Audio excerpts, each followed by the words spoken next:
Welcome back. This is Insights, and my guest this morning is Mr. Biodun Sowunmi. Mr. Biodun, you're welcome to Insights. Oh, thank you very much. Good day, viewers. So, who is Biodun Sowunmi? Can we get to know you more? Well, I'm a human rights activist, born in Lagos, but my parents hailed from Ogun State. Then I went to school in Nigeria, had my university education at Ogun State University, now known as Olabisi Onabanjo University, before proceeding to United Kingdom in 1988. Okay. So I went to Keele University, and I was working in the public service, rose to become a director before returning back to Nigeria about 4 years ago. Okay. And since then, I've been involved in various forms of social groups, like Save Nigerian Group and so many other groups, to agitate for a better life for the Nigerian people. Okay, you're welcome. Thank you. Like I said earlier, we have some questions here that were brought in by some of our viewers. So we're going to be looking at the questions all bordering on our economy. So the first question is, from the economic angle, how would you rate the standard of living of an average Nigerian, taking Lagos as a case study? Yes, the standard of living, if you are to use Lagos, is poor. There's so much wealth in Lagos because what you need to look at is, one, you look at the properties, the worth of properties are, enormous, okay, in different areas of Lagos. But then again, you look at cash liquidity of the people. You look at the class stratifications within the society. What you have in Lagos today mirrors the world, okay, which is the vast majority of the people are poor and only a very few people are rich. In Nigeria, Lagos is where you have the highest concentration of middle class, income earners. They're all in Lagos. But then, in terms of standard of living, depending on how you want to use, whether you want to use the Human Development Index or whichever method you want to use to evaluate it, we will realize that even the quality of life of the rich is diminished by the environmental factors in Lagos, some of which could mean the part of the problems of urban migration. Some could be environmental issues like pollution. Okay. There's no way you drive on the road, you see the pollution.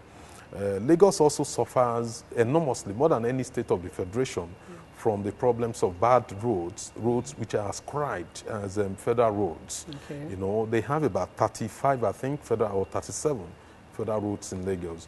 But these roads are also poorly maintained. But there are no federal citizens in Lagos. Yeah. People are either Lagosians or you are resident in Lagos. We all have to use the road and go through it. Yeah. It has its own multiplier effect, stress on your vehicle, stress on your day-to-day living. You have huge traffic as a result of potholes. So these are factors that affect people's quality of life. So in Lagos, it's somehow for the vast majority of the people is very, very poor. The standard of living is low. Concerning the roads, that you just mentioned, time after time, we see some of those potholes, maybe once in a while, people come, cover the potholes up, give the road another few weeks, few months, those potholes are opened again, same spots. What could be the problem? The problem is three ways. The first one is government itself. Quite often, government tend to emphasize on mass, tarring of roads rather than tarring good quality roads.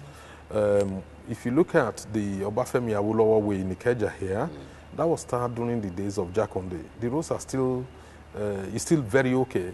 Go and look at some of the roads constructed by Chief Obafemi Awolowo in those days.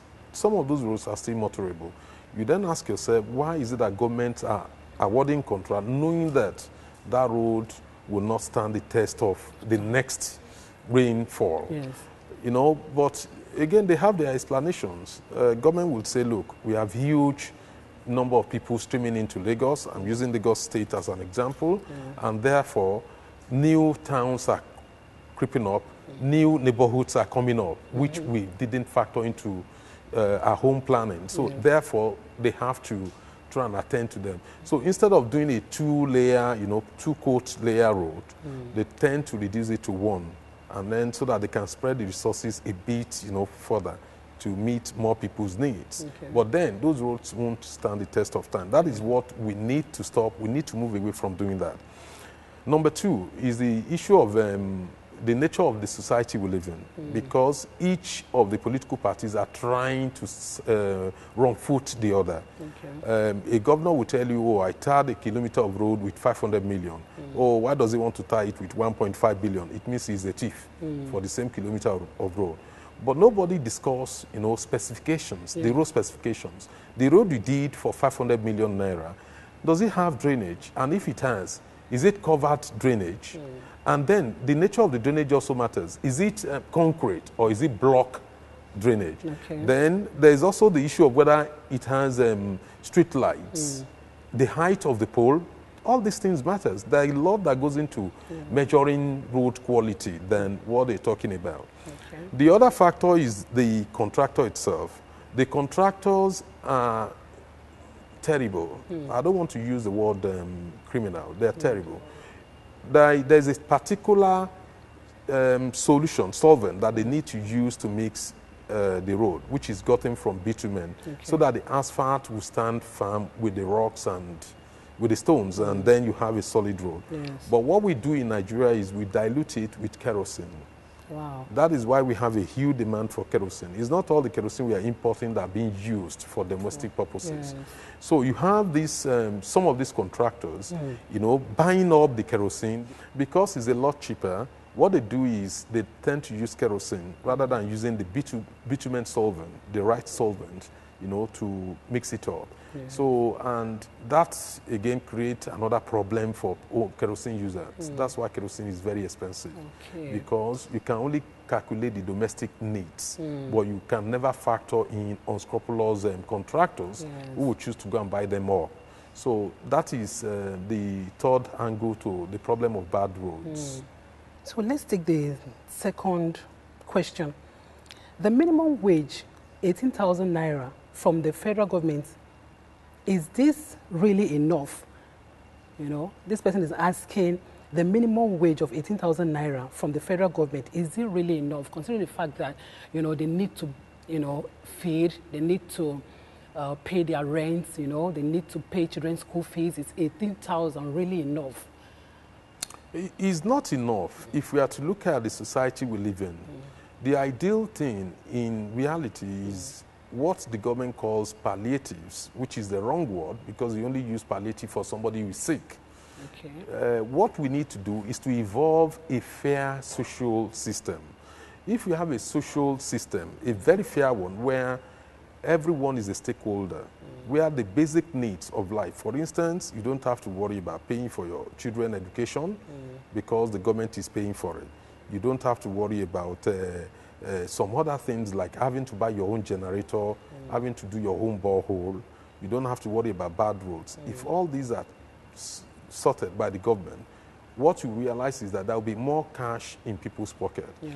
So no amount of money we pay to workers will be enough if we don't get the systems right, the basic necessities of life right, available for the people.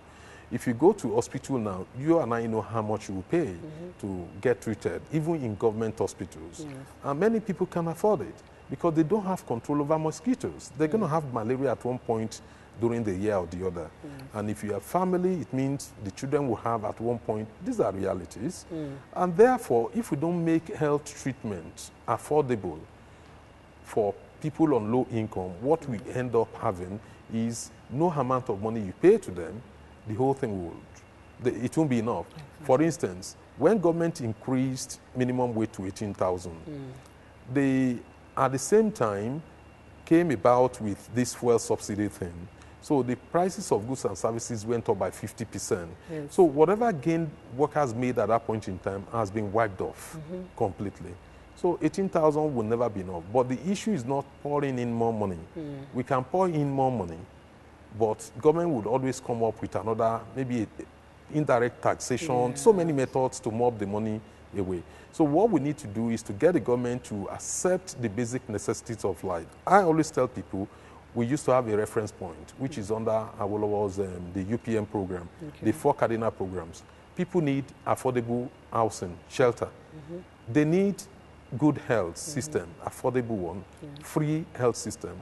They need free education, at least up to secondary school, and then affordable higher institution education. Then develop the rural areas to halt urban migration. Then we'll have money in our people's pockets. Okay.